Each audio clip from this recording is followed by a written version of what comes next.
Flavio Salvador, vicepresidente di Banca Prealpi San Biagio.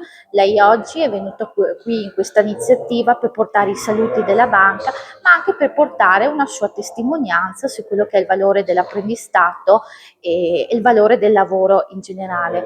Come banca, che sostegno intendete dare in questo senso e come vedete il futuro del mondo del lavoro del territorio? Buongiorno a tutti. Innanzitutto permettetemi di porto il saluto del Presidente di Banca Prealpi San Biagio, Carlo Antiga, del Consiglio di amministrazione e della direzione.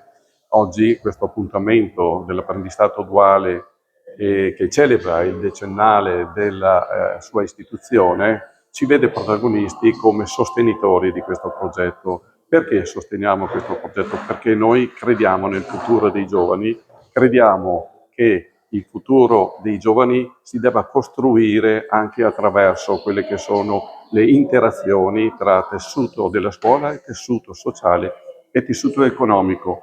Quindi dare fiducia ai giovani, dare dignità, dare equità, credo che sia un investimento per il futuro, per dare al futuro della nostra terra non solamente uno sviluppo economico, ma anche un progresso, ovvero la ricerca del bene comune. E la ricerca del bene comune è quello che anima da sempre il credito cooperativo, che anima Banca Prealpi San Biagio, ovvero il bene comune è il bene del territorio e delle persone.